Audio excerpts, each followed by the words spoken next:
अस्सलाम वालेकुम। आज हम अपनी इस साइकोलॉजी कोर्स की सीरीज़ का नेक्स्ट टॉपिक देखेंगे। हमने परसेप्शन वाला चैप्टर स्टार्ट किया था। इस पे 2 से 3 वीडियोस ऑलरेडी अपलोड हो चुकी हैं। आज की इस वीडियो में हम डेप्थ परसेप्शन के बारे में देखेंगे। हम ये देखेंगे कि ये कितनी तरह की होती है और ये कि वो जो इसकी टाइप्स हैं उनमें से जो पहली टाइप होगी विच इज़ मोनोक्यूलर क्यूज़, उसको हम डिटेल देखेंगे कि मोनोक्यूलर क्यूज़ आगे कितनी टाइप्स के होते हैं और उनकी वो हमारी किस तरह से हेल्प करते हैं। सबसे पहले हम देख लेते हैं डेप्थ परसेप्शन होती क्या है।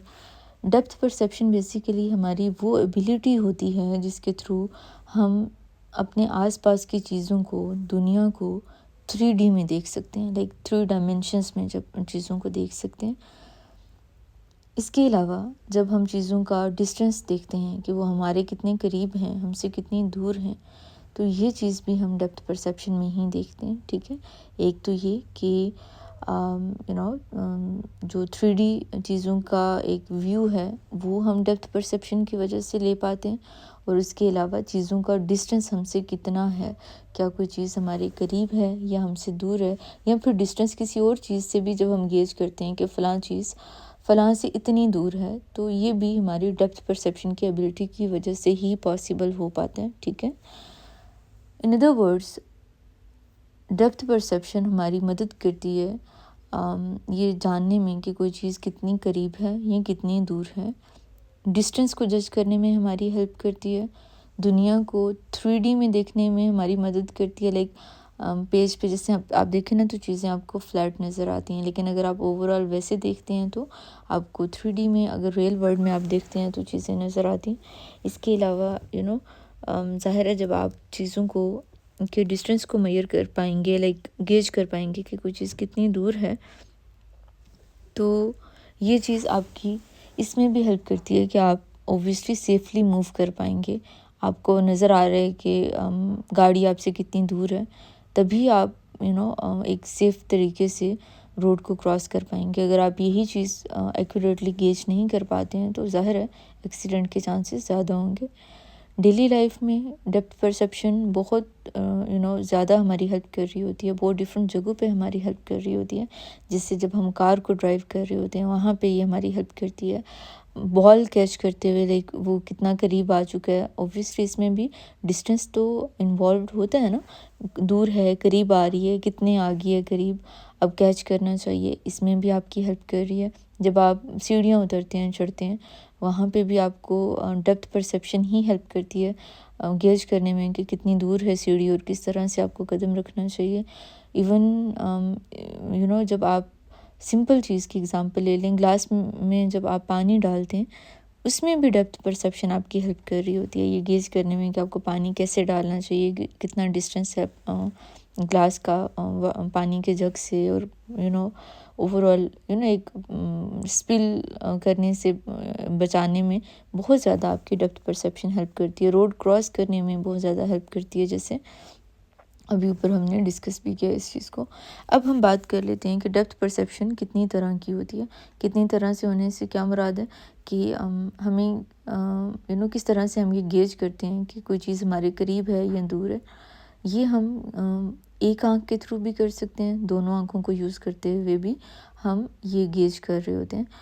एक आँख से जब हम ये चीज़ डिटर्मिन करते हैं तो उसे हम मोनोक्यूलर क्यूज़ का नाम देते हैं। ठीक है, ऑन द कंट्रेरी जब हम दोनों आँखों के यूज़ करते हुए वो वाली परसेप्शन जिसमें दोनों आँखें इन्वॉल्व होती हैं, उस प्रोसेस को हम बाइनोकुलर क्यूज़ का नाम देते हैं।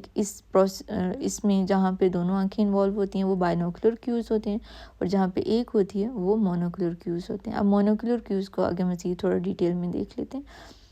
अगर हम देखें मोनोकुलर क्यूज़, अगेन बता मैंने आपको पहले दिया, मोनोकुलर क्यूज़ जो हैं वो हमारे वो वाले डेप्थ क्यूज़ हैं। डेप्थ क्यूज़ से क्या मुराद है, जो गहराई को मापने वाले क्यूज़ हैं, जो हमारी जिसे हम सिर्फ एक आँख को यूज़ करते हुए भी परसीव कर पाते हैं। अब आप इसको एक्सपेरिमेंट करके देख लें, एक आँख पे हाथ रखें, एक आँख के ज़रिए आप देखें तो आपको पता लग जाएगा कि ये चीज़ क्या, लाइक इससे आप ये अंदाज़ा लगा पाएंगे कि आप कौन कौन सी चीज़ों की गहराई को माप सकते हैं, राइट। गहराई को मापने से क्या हम रादर डिस्टेंस किस तरह से आप चीज़ों का देख पा रहे हैं, उसके अलावा क्या चीज़ें आपको 3D में नज़र आ रही हैं या नहीं आ रही। क्योंकि हमारा ब्रेन पिक्चर्स को यूज़ करता है, शेडोज़ को यूज़ करता है, साइज़ को यूज़ करता है, तो इस वजह से बाज़-औक़ात लाइक इन मोस्ट केसेस एक आँख को इस्तेमाल करते हुए भी आप चीज़ों की डेप्थ या डिस्टेंस को मेज़र कर सकते हैं। मोनोकुलर क्यूज़ का ज़्यादातर इस्तेमाल पेंटर्स करते हैं, फ़ोटोग्राफ़र्स करते हैं, और इसको इस्तेमाल करते हुए वो 3D इलस्ट्रेशंस बनाते हैं। आपने देखा होगा पिक्चर कभी कोई ऐसी जिसमें है तो फ्लैट ना, देखिए पेज 2 डायमेंशनल होता है, या उसकी विड्थ होती है या उसकी हाइट होती है, लेकिन जब पेंटर्स पेंट करते हैं तो उसमें आपको ये चीज़ नज़र आती है कि वो आपको चीज़ जो बना रहे हैं वो 3D में नज़र आ रही होती है। ऐसे लग रहा होता है जैसे ये पूरे का पूरा एक डब्बा रख दिया गया यहाँ पे। अक्सर आप अगर देखें आँखें इतनी प्यारी बनाई हुई होती हैं कि उस पर रियल आँख के होने का गुमान होता है, राइट। फेशियल फीचर्स बड़े इस तरीके से बनाए गए होते हैं कि उस पर रियल फेस होने का गुमान होता है। इवन समटाइम वो बनानास बनाते हैं और वो ऐसे लगता है कि रियल बनाना पेज पे पड़ा हुआ है, हालांकि वो होती सिर्फ एक ड्राइंग है। अब ये जो 3D बनाने का इलस्ट्रेशंस बनाने का जो प्रोसेस है, इसमें हमारे जो पेंटर हजरात हैं वो मोनोकुलर क्यूज़ का इस्तेमाल कर रहे होते हैं, और वो कौन से मैं आपको बताती हूँ आगे। इन्हीं मोनोकुलर क्यूज़ का इस्तेमाल करते हुए बेसिकली फिर वो ये डेप्थ, गहराई, डिस्टेंस का इल्यूजन क्रिएट करते हैं।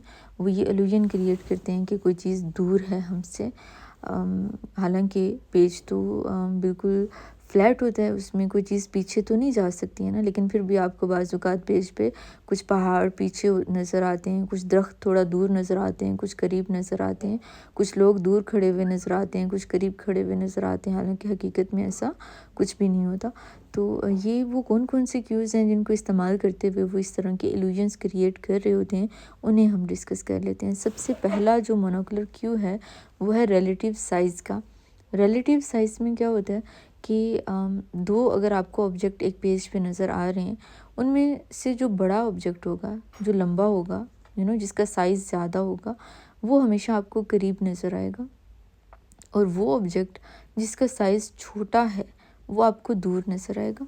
आप दरख्त की एग्ज़ाम्पल ले लें, अगर किसी ने कोई ट्री किसी पेंटर ने बनाया है तो जो दरख्त बड़ा होगा वो करीब नज़र आएगा, जो दरख्त साइज़ में छोटा बनाया हुआ है, तना वगैरह उसका एज इट इज़ है, वो दूर नज़र आएगा। चलें दरख्त की एग्ज़ाम्पल छोड़ें, आप पहाड़ की एग्ज़ाम्पल ले लें। जो पहाड़ थोड़ा साइज़ में हाइट में बड़ा होगा वो फील होगा आपको कि वो आपके करीब है, और जो थोड़ा साइज़ में छोटा होगा वो आपको दूर महसूस होता है, ठीक है। इसके अलावा जो बच्चे थोड़ा छोटे, अगर आपने क्लासरूम बनाया तो, या चलें बनाया नहीं भी, अगर आपने पेंट नहीं भी किया, ज़रूरी तो नहीं पेंटर्स ये इस्तेमाल करें, हम डेली लाइफ में इन क्यूज़ को इस्तेमाल कर रहे होते हैं। तो वो बच्चे जो थोड़ा क्लास में पीछे बैठेंगे, एंड पे बैठेंगे किसी बड़ी क्लास में, वो बच्चे आपको थोड़ा छोटे नज़र आएंगे as compare to the ones जो कि करीब बैठे हुए हैं, फर्स्ट रो में, सेकंड रो में या थर्ड फोर्थ रो में जो करीब हैं, वो बच्चे आपको थोड़ा साइज़ में बड़े नज़र आ रहे होते हैं, और जो दूर बैठे हुए होते हैं वो थोड़ा सा छोटे नज़र आ रहे होते हैं ना। तो ये हम बेसिकली इस क्यू को हम इस्तेमाल करते हैं किसी भी चीज़ का फासला मापने के लिए। एक तो हो गया ये वाला क्यू। अब हम चलते हैं आगे। नेक्स्ट जो क्यू हम इस्तेमाल करते हैं किसी चीज़ का फासला देखने के लिए, वो है इंटरपोजिशन, ठीक है। इंटरपोजिशन का मतलब होता है ओवरलैप करना। अब आप मुझे बताएं, जब भी एक ऑब्जेक्ट जब भी कोई एक ऑब्जेक्ट किसी दूसरे ऑब्जेक्ट को ब्लॉक करता है इस तरह से कि उसके सामने आ जाता है, तो आप क्या समझेंगे कि वो ऑब्जेक्ट जिसने ब्लॉक किया है वो ज़ाहिर है करीब था, तभी वो उसके आगे आया पिछली चीज़ के, है ना।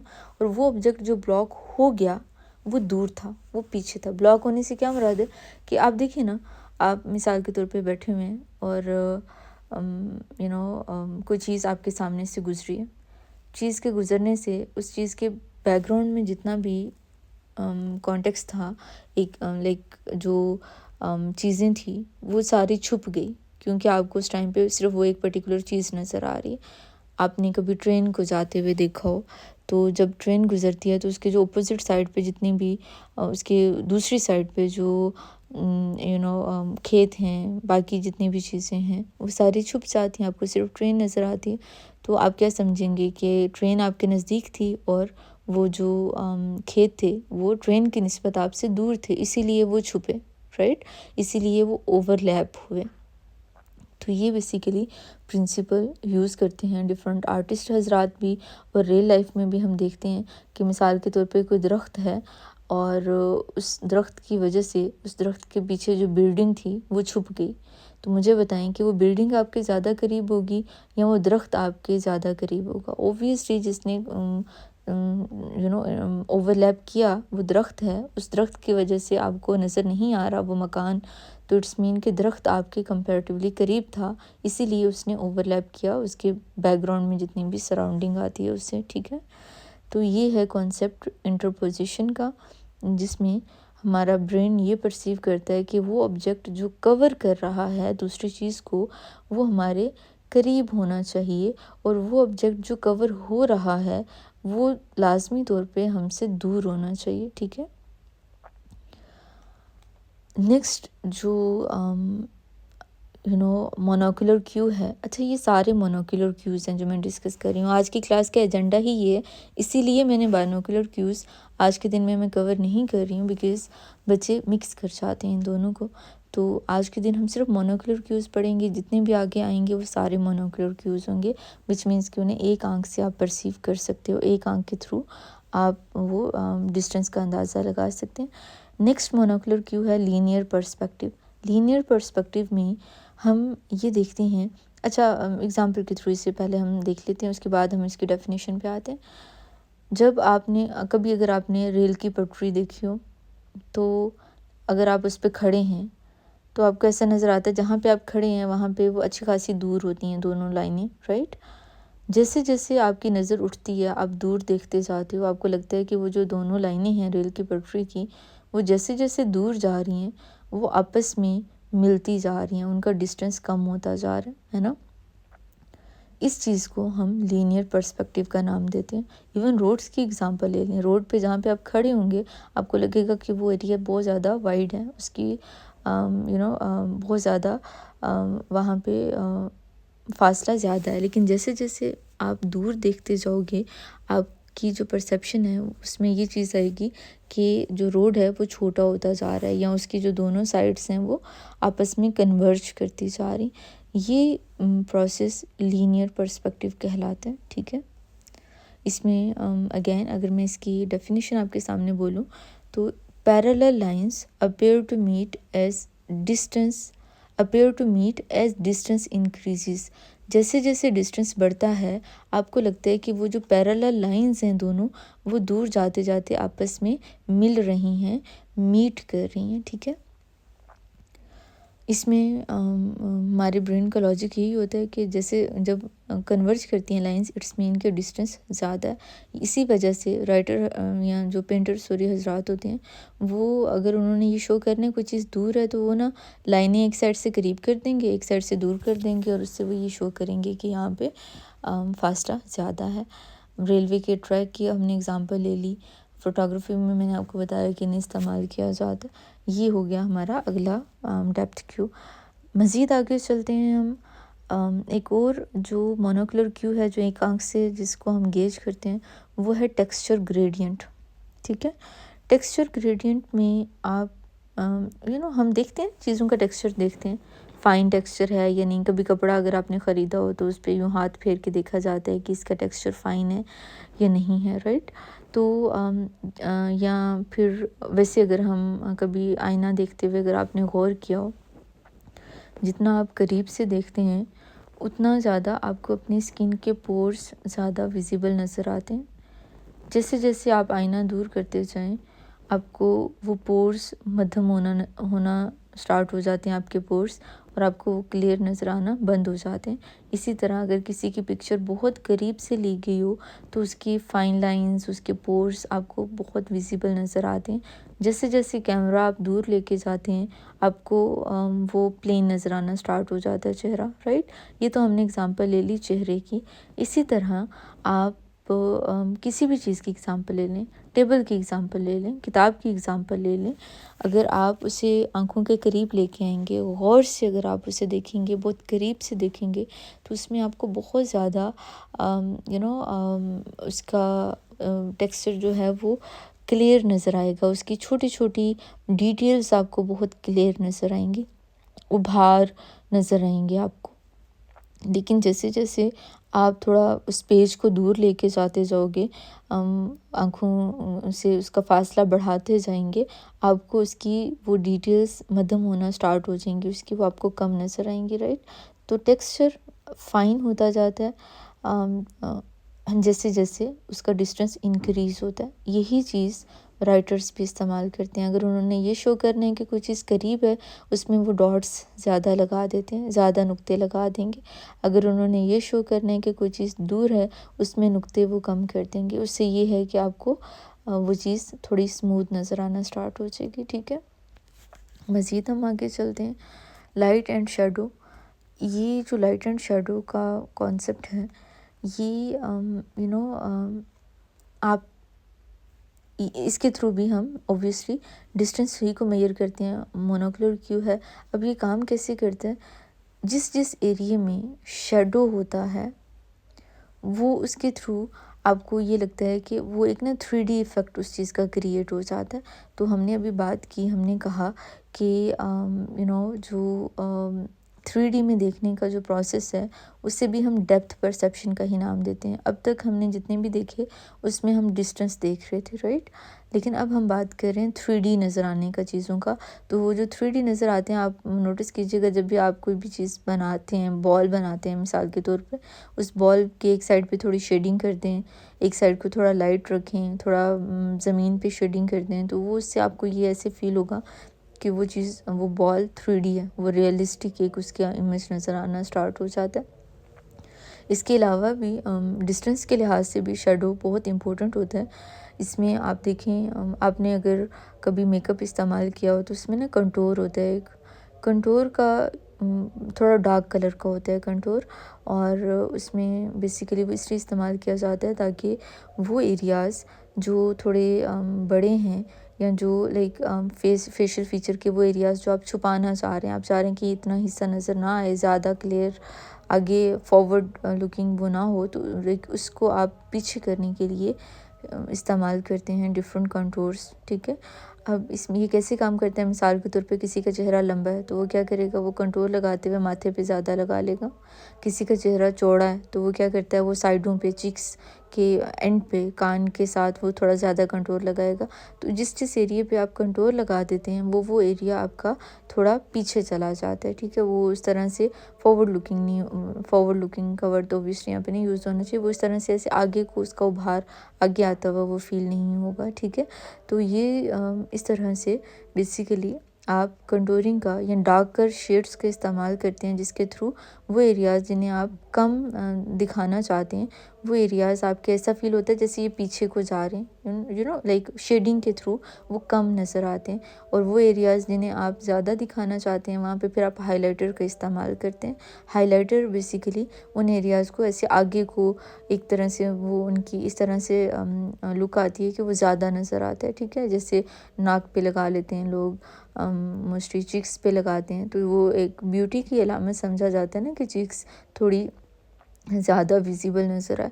ये ब्यूटी स्टैंडर्ड्स में बहरहाल ये चीज़ें इस्तेमाल होती हैं। वो लोग जिन्हें ब्यूटी के बारे में, ये मेकअप वगैरह के बारे में ज़्यादा अंदाज़ा नहीं है, ख़ास तौर पे जो मेल हजरात ये वीडियो जो मेल स्टूडेंट्स सुन रहे होंगे, उनके लिए वो ये चीज़ अंडरस्टैंड कर लें कि जब भी वो कोई पिक्चर बनाते हैं फॉर एग्ज़ाम्पल, तो उसमें जिस जिस एरिया में शेडिंग होगी वो एरिया पीछे जाता हुआ फील होगा। पीछे जाता हुआ फील होगा इससे क्या मुराद है कि वो आपको थोड़ा सा बैकग्राउंड में फ़ील होगा, दूर फील होगा। और वो एरिया जहाँ पे लाइट कलर्स इस्तेमाल किए होंगे वो थोड़ा सा आगे आगे आता हुआ फील होगा, ठीक है।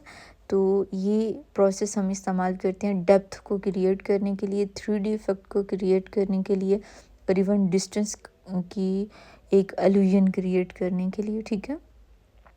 मज़ीद हम आगे चलते हैं। रिलेटिव हाइट में हम दो चीज़ों की हाइट का कंपैरिजन करते हैं। वो चीज़ जिसकी हाइट ज़्यादा होगी वो हमें कंपैरेटिवली करीब महसूस होती है। वो हमें लगता है, जैसे अभी ये बिल्कुल स्टार्ट में ये मैंने डिस्कस बल्कि आपके साथ किया अभी ये क्यों कि अगर आपको पहाड़ जिसका हाइट जिसकी ज़्यादा है वो आपको अपने करीब महसूस होगा, और वो पहाड़ जिसकी हाइट कम है वो आपको अपने से दूर फील होगा, ठीक है। तो ये बेसिकली हमारा रिलेटिव हाइट के थ्रू हम चीज़ों का डिस्टेंस मेजर करते हैं। एरियल या एटमॉस्फेरिक पर्सपेक्टिव, ये है हमारे पास next monocular cue, 7th one है ये, अब तक के जितने हमने पढ़े हैं उनमें। इसमें बेसिकली अच्छा आप देखें जितनी चीज़ दूर होती है ना उतना ज़्यादा वो कम क्लियर होती हैं। अच्छा अब ये हमने ऊपर भी पढ़ा, लेकिन यहाँ पे जो हम पढ़ रहे हैं ना इसे, वो हम पढ़ रहे हैं ऐसे फॉग की सेंस में। आपने कभी धुंध में अगर आपको सफ़र करने का एक्सपीरियंस हुआ हो तो जिस दिन धुंध होती है ना उस दिन बल्कि बहुत ज़्यादा ये एहतियात भी करनी चाहिए इसके लिहाज से, ख़ास तौर पर ड्राइवर हजरात को, लाइक जो ड्राइविंग करते हैं उन लोगों को, बिकॉज़ धुंध के मौके पे चीज़ करीब भी हो तो वो दूर महसूस होती है। गाड़ी अगर आपके करीब भी आ गई है तभी आपको ये लगेगा कि नहीं अभी ये दूर है, because of all that blurry effect जो कि इन्वायरमेंट की वजह से, एटमॉस्फेयर की वजह से वो क्रिएट हुआ होता है। तो फॉग की वजह से हमेशा चीज़ आपको दूर महसूस होती है, और यही फॉग का इफ़ेक्ट क्रिएट यूज़ करते हैं आर्टिस्ट या हम भी अपनी डेली लाइफ में। जो चीज़ हमें कम जिसका एटमॉस्फेरिक पर्सपेक्टिव या एरियल पर्सपेक्टिव ऐसा होता है कि वो हेज़ी होती है, जो चीज़ ब्लर्ड होती है वो हमें दूर महसूस होती है, और वो चीज़ जो कि कम ब्लर्ड हो या जो थोड़ी क्लियर हो वो हमें करीब महसूस होती है, ठीक है। तो इसमें एरियल पर्सपेक्टिव में हम देखते हैं फॉग के लिहाज से हम चेक कर रहे होते हैं चीज़ करीब है या दूर है। और ऊपर हमने जो टेक्सचर ग्रेडियंट देखा था उसमें फॉग नहीं देख रहे थे हम, उसमें हम चीज़ की टेक्सचर देख रहे थे कि कितना फ़ाइन है और कितना नहीं है। यहाँ पे हम टेक्सचर नहीं देख रहे हैं रियल पर्सपेक्टिव में, हम एटमॉस्फेरिक इफ़ेक्ट को देख रहे हैं कि धुंधला जो होगा समा वो दूर महसूस होगा, और जो ज़्यादा क्लियर होगा वो करीब महसूस होगा, ठीक है।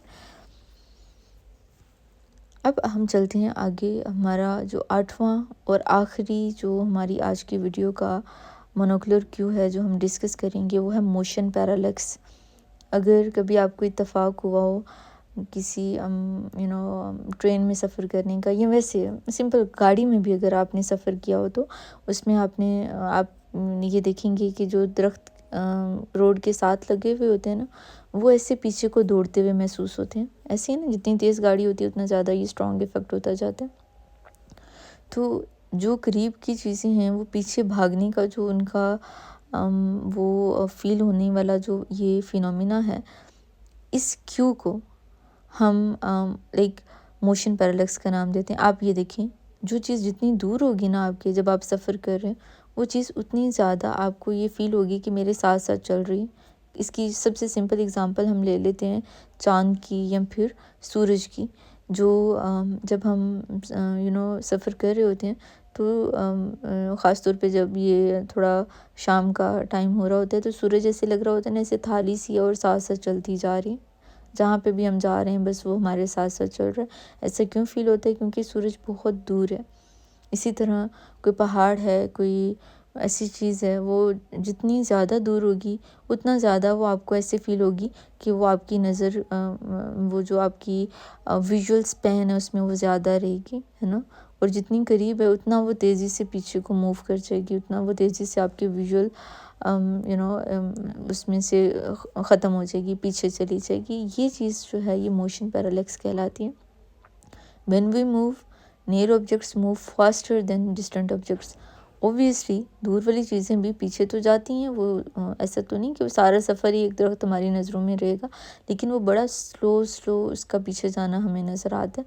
लेकिन अगर वही दरख्त हमारे बिल्कुल रोड की साइड पे लगा हुआ होगा तो वो फ़ौरन ऐसे 1 सेकंड के भी शायद मिली सेकंड में वो पीछे जाता हुआ फ़ील होगा। तो ये बेसिकली हमारी आँखें इस फिनोमिना की बेस पे ये गेज करती हैं कि चीज़ करीब है या दूर है। जो दूर होगी वो आहिस्ता-आहिस्ता चल पीछे को मूव करेगी, और जो करीब होगी वो थोड़ा तेज़ी से पीछे को जाती हुई महसूस होगी।